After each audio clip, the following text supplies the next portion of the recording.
And we have liftoff. Hey everyone, Mike Kinderleiter here with Powerwash.com. And today I want to talk to you about an upcoming wood restoration course we're presenting with Everett Abrams, the Wizard of Wood. He's from New Jersey, and we're going to ask him some questions, talk about the course. It's going to be in March 18th. It'll be March 18th through the 20th. So let me bring Everett into the broadcast. Hey Everett, how are you today? Hey, good. How are you? Good to be here. Doing great. Doing great. Everett, you and I have known each other for a long, long time. And I guess some people will say we're OGs of the power washing industry, but Yes. have a lot of history together, great relationship, and seen a lot of changes throughout the industry. But, we got this wood restoration course coming up, going to present it here in Fort Worth, March 18th through the 20th. And you are our man of the hour that's going to be presenting on that. We'll be here in this classroom at our location at Powerwash.com. And we just recently built a deck for you to train off of. That'll be right outside here so they can get the hands on, work with the deck and all that kind of stuff. So it'll be pretty cool. Yeah, very excited about that. Yeah. So tell us why you're doing a 3-day course. Okay. We always had a 2-day course, and throughout the course of time, offerings all over the place were always part of a day, 2 days. And that was fine back in the 90s, the 2000s, even as up to like 2009 and 10. Then the industry started changing, and it's really been changing a lot. There are all types of different coatings out there now. There's hybrids, water-based, oil-based. There's all kinds of different products now to deal with all the different types of coatings and so forth. And then it just has become so much more involved that we can't get through all of the work in 2 days anymore. If what we tried to squeeze into 2 days would not be enough for the person to leave the class and be successful offering wood restoration services. So we felt that to do it justice and to give the attendees what they need to go back, make money, be profitable, be successful in offering wood restoration services, it's got to be done in 3 days. If we did something with a day, it would have to be more like a product seminar or a breakdown, a piece of the course. I just feel that at this point, with everything in the industry, you got to have at least 3 days to be in a classroom and learning wood restoration. And that's just the basics. Because once you leave the class, you're still going to continue to learn, develop your craft. I teach people how to practice with different products and so forth, whether it be the coatings or the products we use to restore with. So once you leave the 3-day class, we just built the foundation. You're going to keep building on it as you go from there. But I just feel that I know people are offering other stuff out there. But if we want to offer the best and we want people to be successful, it's going to take 3 days worth of work in a classroom and on the practice and training decks that we have now. Yeah. I'm really looking forward to it. I think it's pretty cool what we're putting together out here. Now, so tell me, you had the 2-day course before. So how does the 3-day differ from the 2-day course? Okay, so in the 2-day course, we did a lot of technical stuff. We talked a lot about chemicals, the different types of chemicals that are used in the different restoration products and so forth. So there's a good foundation. That has extremely expanded over the last few years. So the coating, so that just the content alone in what we already had has expanded. By adding the training decks, we have also been able to add, no matter where we are, with whether we're in Dallas Fort Worth with you or we're up in Chemung, we can show these people how these products work, what they look like on the wood, what they look like on the deck. We can put stain down, we can strip it off, we can clean these decks, strip everything. So they have a better understanding of what it should look like, the way the products work, and so forth. It just was hard in 2 days to do that. And on top of that, we just are touching base with the technical part of it. We want these people to still be in business in 2 years, in 3 years, in 5 years. We want them to break the statistics. We want the people that touch Powerwash University and Everett Abrams and yourself, that these people are still going to be in business. They're going to be part of that statistic of 90% aren't in business a year later. to do that, we have to teach them. There's three other main things that go along with the wood restoration. One is the marketing. Marketing wood restoration services are a little different than some of the marketing we do for whether it's power washing, commercial washing, any of the other stuff we do related. So we want to really delve into that. But then also, what happens when they have the technical information and they get to a job, they've marketed the job, the phone rang, they've got the estimate now. What are they going to do? How do you do the estimate? How do you do the proposal for wood restoration? How do you Yeah, price it? How do you develop a price list? A lot of guys and gals that do wood restoration, they they try to think. I guess they try to keep it simple, and they come up with a price list that might have two or three different prices. We clean, we strip, whatever. But really, if you think about it, you clean and you brighten, restore the wood. You may sand the wood, then you may put a sealer down. That goes on really easy. But if you were to use a semi-transparent, it's going to take a little more time, a little more involved. If you put a solid stain, even more. So you need to develop a price list for every scenario.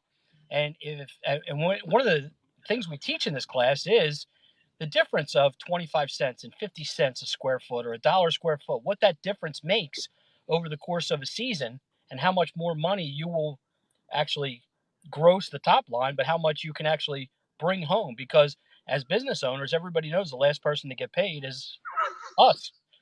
We want that money to flow through to their pocket.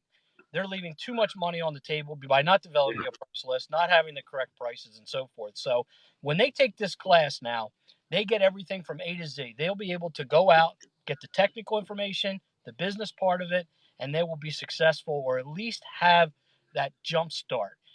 If they need support, you and I both spoken in the past. We don't turn our backs on anybody.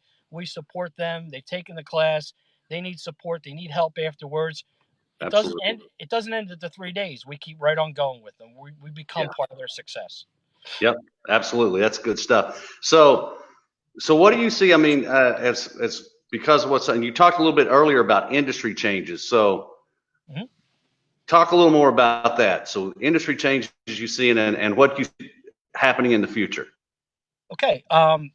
There's a lot of stuff going on, and it's rapid. Just like anything else now today with technology, it is rapidly changing. So there's a whole bunch of stuff going on. Let's break it down into a few examples. So coatings are coming out with hybrids that are just not based on oil or water based. Then within the realm of oil based and water based, there are different oils and different water based products. So it really it takes that education to know the differences between the products specifically when it comes to different oils, different water bases, different hybrids, emulsification, that kind of stuff. This all plays into today's coatings. And you're only going to see this get crazier as we move forward because the focus of the industry is on durability and not maintenance. The customer wants maintenance, the contractor wants maintenance. We want to be able to maintain these things. And the focus is on durability. We need to up our game to deal with these type of products. So there's a lot of changes in the coatings and then into the products that are going to help take care of these things. So we have a Right. lot, I mean just a lot just in that's really changing fast.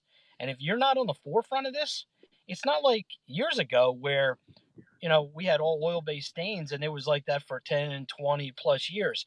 These coatings are changing rapidly. Now, a lot of people, there's a big focus now on composites. And composites also affect the industry, but I want to emphasize this. Comes from Trex from a year ago. Of all the new decks being built, only 11% were composite and 89% were still wood decks. So Wow.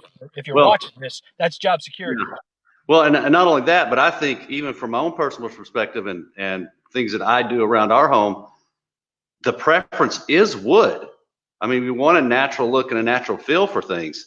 Um, from a corporate point of view, I mean, you want things that last a long time and around business and things like that. So I think I could be completely wrong, but I think maybe what I'm seeing is that, home based is more wood and traditional, whereas you get toward corporate and industrial commercial, it's probably going more towards that composite type thing. Am I way off, or what do you think? No, you're pretty right on with that. Okay. The shore areas too, where it's residential, will have more of the composites or the PVC Yeah. type products. Because they But hold good, up to the salt. correct. Yeah. Now, the thing that's interesting about this, and it also applies to the wood products, is they're in the same boat. Everybody thinks there's first and second generation Trex or composites and that kind of stuff. I hate to tell you, there's like a new generation every year. They are always amending and fixing and getting these things better and better all the time. And with that, there's all kinds of changes. Yeah. This industry is in for a wake up call. I'm just telling you now. I'm going to tell you in the class. I'll tell you right now. If you're watching this, you better cover your butt for a lawsuit. These these manufacturers are telling us how to clean these products. What we used to use when we used to just throw all that bleach, heavy bleach content out there, they're telling us you can't do that. You'll void the warranty. So the cleaning of the Mm. composites has changed. So just think about that. They're putting a coating now on top of the composites, capped composite, and they're telling us how to clean it differently. That's not much different than what's going on with coatings. They're coming up with better coatings all the time and how to maintain them and so forth. I mean, everything Right. is really just changing and it's at a rapid pace, much more rapid than it used to be. And I'm just going to be honest. If anybody's watching this, I'm 56 years old. I'm still keeping up with it. So if you're younger than me, I don't care if you're older than me, you need to keep up with what's going on. I do it. You guys can do it. There you go. Well, and so tell me, why would someone want to consider getting into wood restoration? Well, as I alluded to earlier, again, 89% of new decks are still being built that way. You're down in the Texas area, and it doesn't matter where I go, different parts of the United States, whether it's the West Coast or whatever, there's a concentration of different stuff. Of course, there's decks and so forth, whether it be composite or wood and PVC, yada, yada. But there's also fences, there's wood siding, there's log cabins, there's teak furniture. Depending on where I'm going, down where you are, there's all kinds of fences. We're going to show you in this class, no matter what it is, whether it's a deck, it's cedar shakes, it's a fence, we're going to show you how to restore that wood. And you have a vertical surface that we're going to work on down there so that these guys and gals that come to the class are going to be able to see exactly how we would do a deck, a fence, vertical, horizontal wood, A to Z. Yeah, that's great.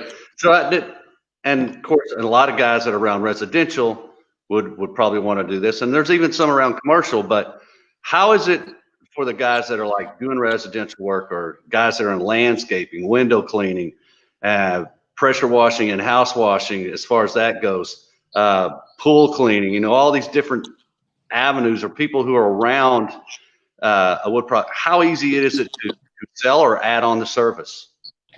Okay, the service is becoming easier because there's a lot of products now where you can actually do them in one day, where the maintenance, depending on what the product is, and most products, that's even including oils, can be done the same day.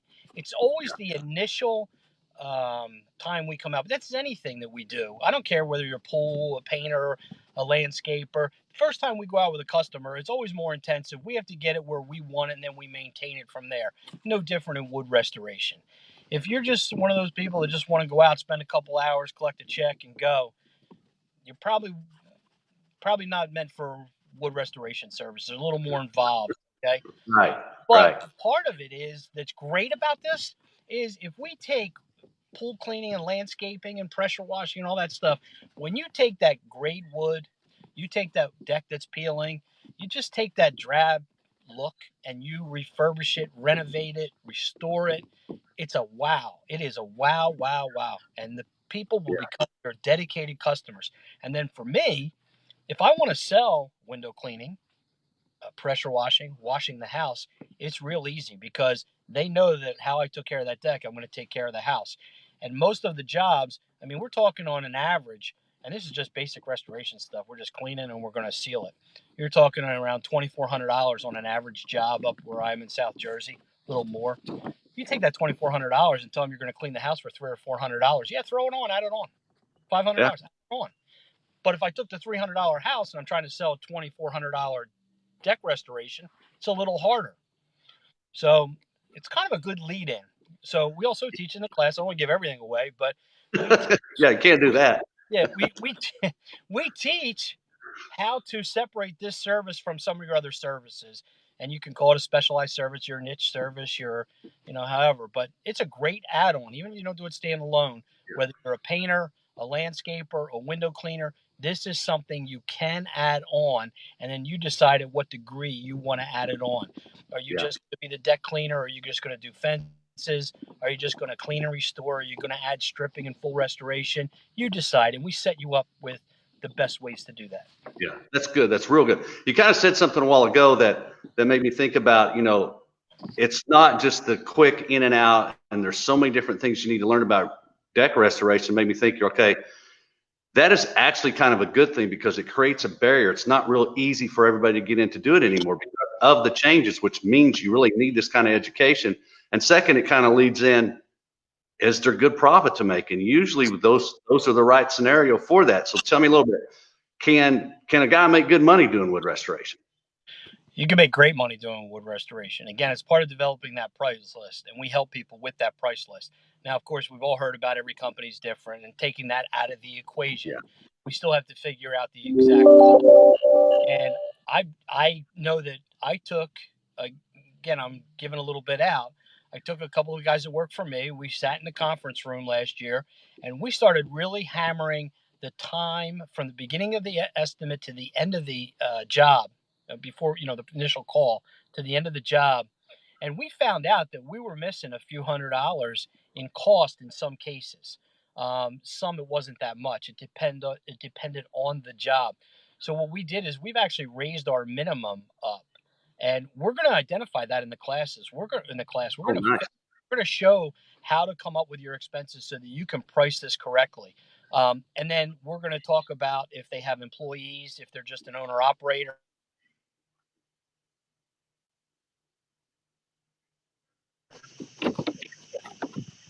I didn't end the broadcast, but it ended.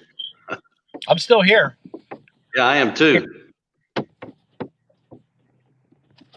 That's weird. I don't know why that happened. I had no idea it was going to run out in 10 minutes or whatever it ran for. Um, huh. Oh, you know what? I think it might still be going. Yeah, it is. Okay, good. I'll clip that out. I don't know why we got the pause. It seemed like it started all over. All right. Well, you're still here. So, okay.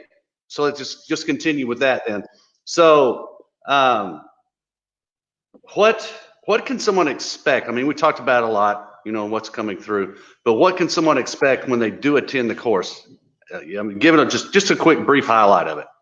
Okay, so when they take the class, they sign up with a class. First of all, they're getting, full support. They're going to be able to take the class. They're going to be able to move forward with not just doing the service and the technical aspect of it, but we're going to be there to support them. And then what happens typically over the course of quick time, people stop leaning on you more and more. And then it becomes fun because they start showing you and sending you pictures of the work they've done. That's how the whole thing works in a quick nutshell. They come Yeah. in, they're learning, they're still getting some information. Then all of a sudden it stops from, okay, now let me show you how good I got. And then you start getting the pictures. And it's hard to get to that point, and you usually don't see that kind of stuff. But the more that people are taking these longer classes and getting more involved in this, it becomes fun for me. I'm sure you the same thing. And you get Oh, that yeah. reward. So they're going to come in, they're going to get the technical aspect, they're going to get the business aspect of it, they're going to get the support that they need. And we're not going to leave any stone unturned. So if they have a question and it's specific, we're going to answer it. It's not like they're going to walk out of there saying, you know what, I should have asked that. I try to answer the questions before they get asked, but every class we get a new one. So, Right. we So, go ahead. okay. So a couple of things that I know already, and you can put it in there, and that is obviously it went from a 2-day course to a 3-day course, but I believe the 3-day course has a brand new manual coming with it too that has a lot more information in it, correct? There is, and there's a lot of stuff coming with it. We've added a lot of stuff to it, not just the technical stuff, but actually the how-to specifically. So if you're doing deck work, you're doing fence work, that kind of stuff, cedar shakes, we've added Nice. that to it, and we've added it to it because in how we restore the wood, then this way it's also specific to each project, which before was broader, but everything applied. Now it's still the broad, but now we've added the specific projects to it. So that's one that's the big part that's changed. Okay, cool. Anything you want to say in closing, Everett? I just want to say, listen, if everybody is out there that's watching this or is going to watch this, wood restoration is fun. It's exciting. It's not going anywhere. I don't care what anybody says about engineered products and so forth. It is a very rewarding job. I still love it. I can tell them the excitement when I talk about this stuff. I just enjoy what I do. And Right. again, you can really do this profitably. I know there's people out there that are naysayers and so forth, but it's just because they don't know. If you knew you had the tools and the products to do this well, easily, and successfully, you'd be happy with this. And I'm just saying, come to the class, you'll learn about this stuff, and you'll be able to go apply that no matter what your business is, whether you want to do it as a standalone or you want to do it as an add-on service. We're going to give you that information in this class. That's awesome. So if you're interested in coming to the event, it's going to be March 18th through the 20th here in Fort Worth, Texas at Powerwash.com in our training facility here, which is Powerwash University Training Facility. Go ahead and type in the comments, wood, and we will respond back out to you. We'll get you information on how to get signed up, and then we'll just go from there. So Everett, I appreciate you taking a moment to explain to us about the course that we're doing here at Powerwash University and partnering with Wood with the Wizard of Wood at Deck Restoration Plus. So thanks, guys, and take care. We'll see you next time around. And that's it. Take care.